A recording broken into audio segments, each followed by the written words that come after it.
दोस्तों, कई सवालों के जवाब हैं जहन में। 19-20 रोज से लगातार डीजल और पेट्रोल की बढ़ती कीमत, कानपुर में बच्चियों के साथ हुए हादसा, कोविड-19 जो अमित शाह जी आज बोल रहे थे, और सरहदों पे तनाव। सबसे पहले मैं स्टार्ट करता हूं डीजल और पेट्रोल पर, जो हमारे मुल्क के कुछ जाने माने नेता, जिसको पूरी दुनिया जानती, उनका तजर्बा पेट्रोल और डीजल और सरकार के प्रति क्या है, आज उनके हर शब्द को समेटने की जरूरत है। मैं समझता हूं कि आज आप पहले इसको सुन लें, उसके बाद भी इस पर बात होगी। स्वाभाविक है, पेट्रोल और डीजल की कीमत जब बढ़ती है तो जो दैनंदिन उपभोग की जो वस्तुएं हैं, यानी एसेंशियल कमोडिटी जिसे बोलते हैं, उनकी भी कीमतें स्वाभाविक रूप से बढ़ती हैं और उसका खामियाजा सर्वाधिक यदि किसी को भुगतना पड़ता है तो जो मध्यम वर्गीय परिवार के लोग हैं उन्हें भुगतना पड़ता है। जो गरीब हैं, जो किसी तरीके से 10 रुपया 20 रुपया प्रतिदिन की कमाई करते हैं, अरे उनका तो जीना दूभर ही नहीं होता है, बल्कि सचमुच उनके लिए तो जो पेट्रोल की दरों में वृद्धि की है सरकार ने, उसका कोई आधार नहीं है। उसी दिन अंतर्राष्ट्रीय बाजार में कीमतें कम हुई है। देखिए, दुर्भाग्य की बात है कि बाजार माफिया हर 2 महीने में महंगाई पर तेल का तड़का लगा रहे हैं, और महंगाई पर इस तेल के तड़के का नतीजा ये हो रहा है कि आम आदमी जो महंगाई से पूरी तरह से पीड़ित है, परेशान है, वो और ज्यादा परेशान हो रहा है। और इस बाजार माफियाओं के साथ साठगांठ करके ये सरकार महंगाई को बढ़ाने में काम कर रही है।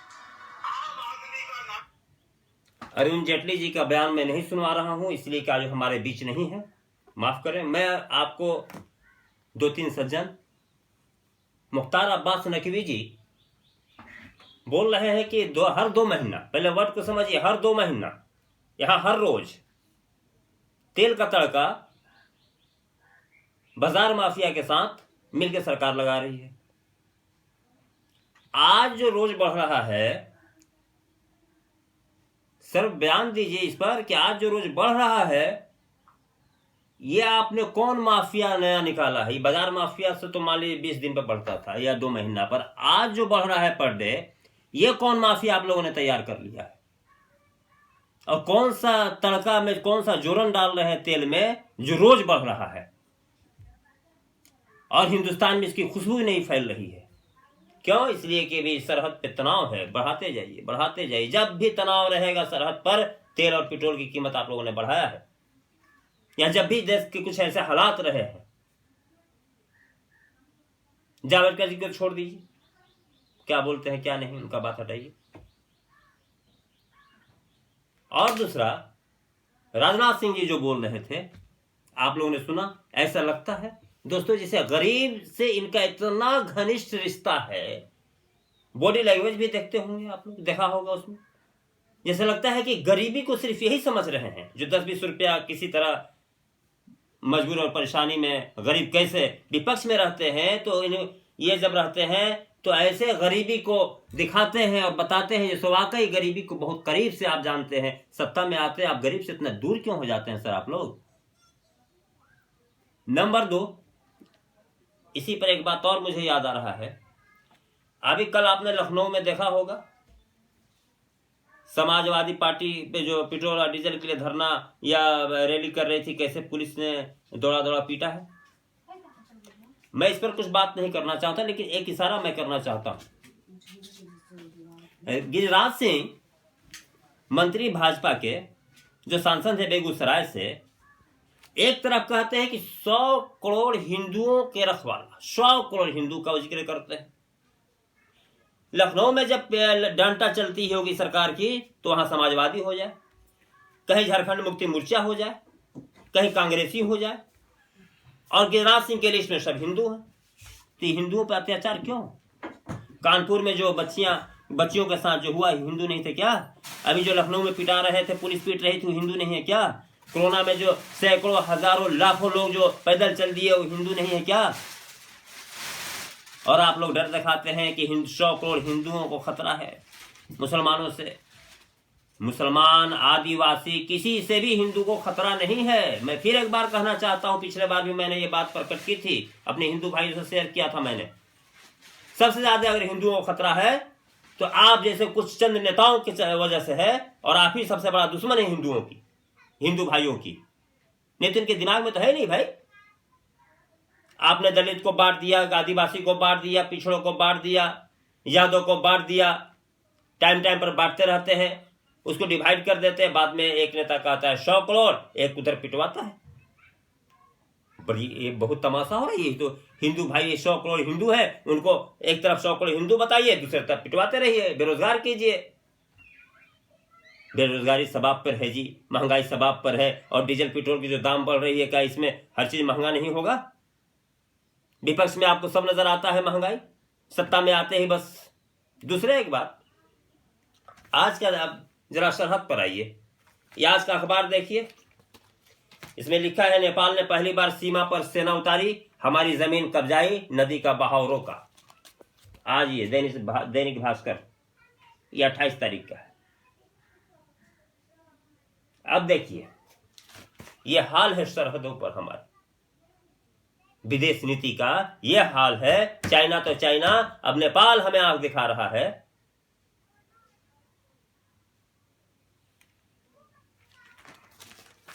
देश कहां जा रहा है किसी को पता नहीं, क्या होगा आगे कुछ पता नहीं। और गोदी मीडिया के माध्यम से जब भारतीय जनता पार्टी के मंत्री और उनके कदावर नेता को जब सुनेंगे तो पता चलेगा कि हिंदुस्तान में सब समान है, कुछ भी नहीं बिगड़ा। दोस्तों, एक बात और मैं कहना चाहता हूं, डीजल पेट्रोल पर आप जरा रुकिए, इनको देखिए, ये साहब को सुनिए जरा। अच्छा बच्चों, ये बताओ कि आपको 75-80 रुपए का पेट्रोल चाहिए कि 35 रुपए का? तो आपको जो 35 रुपए का पेट्रोल दिलाएगा उसको वोट दोगे या 75-80 दिलाने वाले? अच्छा, आपको आज गैस सिलेंडर सब्सिडी के बावजूद 450 का, और सब्सिडी के बिना जो है 1200 रुपए का मिलता है। यदि आपको गैस का सिलेंडर 300 या 400 रुपए का मिले, उसको वोट करोगे या 1200 रुपए का देने वाले? देखो, सरकार तो ये बनाएंगे, आप थोड़ी बनाएंगे, हम थोड़ी बनाएंगे। आप ऐसा कैसे करते हैं? हमारे रजत जी को आपकी अदालत चलाने देते हैं, गवर्नमेंट अमल बनाते हैं। अच्छा, अभी बात सुनो, आप सपने दिखा रहे हैं। अरे अभी जो टैक्स लग रहा है 50%, वो 1% पे आएगा। तो प्रैक्टिकल बात कर रहा हूँ। अरे इतना अर्थशास्त्र तो हम नहीं पढ़ रखा है। एक बार सुनिए। आपने सुना, ये हमारे योग गुरु बाबा रामदेव जी हैं। 35 रुपये डीजल और पेट्रोल बेच रहे हैं ये, और ये भी बता रहे हैं कि अर्थशास्त्र हमने भी पढ़ रखा है, और मुझे इनके बात से इनकार नहीं है सर, इसलिए कि अर्थशास्त्र ये पढ़ रखा है, इसमें कोई शक नहीं है। नहीं तो 6 साल में पतंजलि जहां पहुंच गया, आने वाले अगर 2-4 साल 5 साल और इसी तरह चलता रहा तो इनके चांद पर भी 1-2 ठो आपको स्टॉल और दुकान मिल जाएंगे। सब जमीन तो छोड़ दीजिए, धरती की बात। आज के बयान में, आज के इंटरव्यू में अमित शाह जी, हमारे गृह मंत्री भारत सरकार के, इंटरव्यू दे रहे थे एबीपी न्यूज पर। एंकर उनसे जब सवाल करती है कि भाई आप भाजपा में और कांग्रेस में बोलने की आजादी कौन सी पार्टी में है, तो बजाय इसके जवाब देने के वो ये बता रहे थे कि उनके कौन कौन से अध्यक्ष रहे। बात हो रही थी कि बोलने की आजादी। तो एक बात तो तय है सर कि भारतीय जनता पार्टी में बोलने की आजादी है। यही आजादी है जो ये 35 रुपये पेट्रोल बेच रहे हैं, ये आजादी ही है। इनसे पूछा जाए कि आज 6 साल में क्यों नहीं बिका, और जब नहीं बिका आप इस तरह के बयान क्यों दिए? 6 सालों में तो हर टीवी पर, हर प्रचार में, हर न्यूज पर पतंजलि तो नजर आ रहा है, लेकिन वो 35 रुपये डीजल और पेट्रोल तो एक दिन में नहीं बिका। आपको ये अधिकार किसने दिया? सरकार में तो आप है नहीं। और उसी वक्त मुझे याद है बाबा रामदेव ने कहा था कि मुझे MP MLA तो बनना नहीं है। अरे भाई, क्यों पब्लिक को बुड़बक बना रहे हैं आप? आप बिजनेसमैन हैं, आप नेता बने क्या कीजिएगा? और आप जो MLA MP की बात करते हैं, तो MP और MLA अगर चाहे प्रधानमंत्री से तुरंत मिलना तो शायद उसको टाइम मिले ना मिले, लेकिन आपको कभी भी आप मिल सकते हैं। जो जानकार है, जो आपको देख रहे हैं और जो सुन रहे हैं, जो आपकी पकड़ है भारतीय जनता पार्टी में, तो आप बन के MLA MP क्या कीजिएगा सर? उससे तो कद ऐसी आपका ऊंचा है और पब्लिक को बुड़बक बना रहे हैं। और ये कब हुआ? इसलिए हुआ कि ये योग बाबा है। पहले योग के जरिए, पहले समझिए इस बात को, समझिए इस राजनीति को समझिए। पहले इन्होंने योग के जरिया, योगा के जरिया हिंदुस्तानियों के दिल में इन्होंने जगह बनाया। और सही बात है, योग गुरु है, मैं भी अलम बुलम करता हूं, फायदा है, पूरे हिंदुस्तानियों को फायदा होता है, इसमें कोई शक नहीं है। लेकिन इन्होंने जब जगह बना ली, तब उसका फायदा उठाते हुए ये भारतीय जनता पार्टी की तरफ से 35 रुपया और 40 रुपया पेट्रोल और डीजल बेच रहे हैं।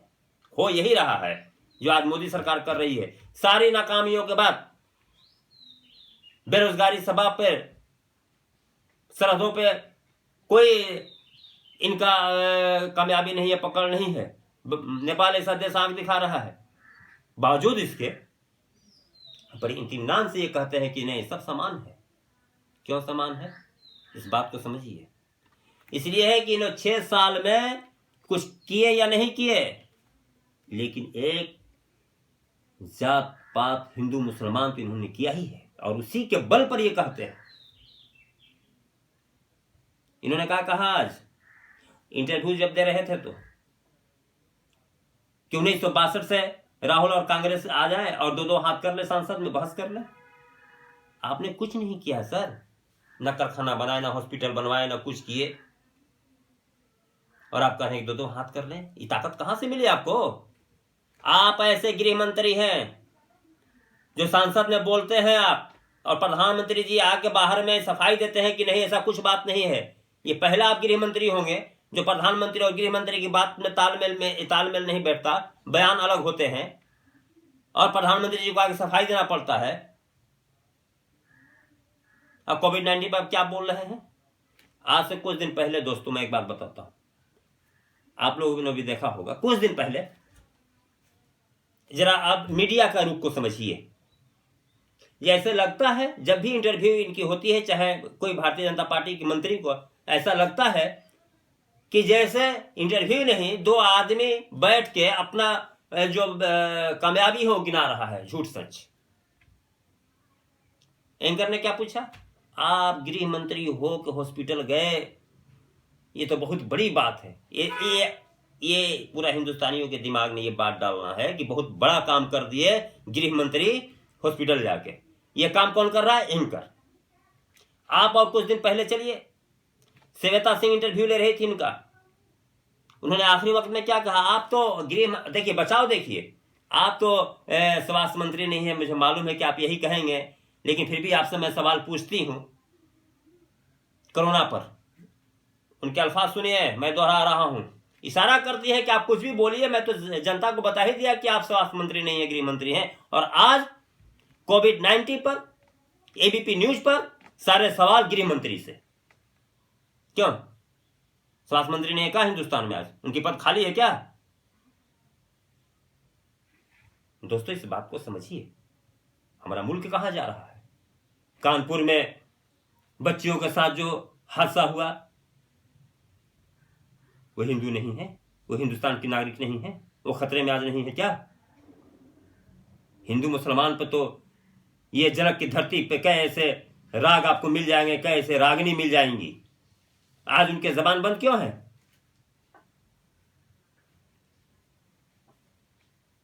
इस राजनीति से उभरना है दोस्तों। ये वक्त पर आदिवासी, पिछड़ा, दलित, मुसलमान ये करते रहेंगे अपने फायदे के लिए। हमें और आपको समझना और सोचना है। बाबा रामदेव तो बोल के चले गए 35 रुपये बेचवाएंगे, जबकि रजत शर्मा बोल रहे हैं कि ये सपना दिखा रहे हैं, तो बोलते नहीं सपना नहीं हकीकत है, प्रैक्टिकल बात बता रहे हो। प्रैक्टिकल कहाँ गया सर, बताते क्यों नहीं है? आप तो भाजपा के और सरकार के ब्रांड एम्बेसडर के रूप में काम करते हैं, तो बताइए ना।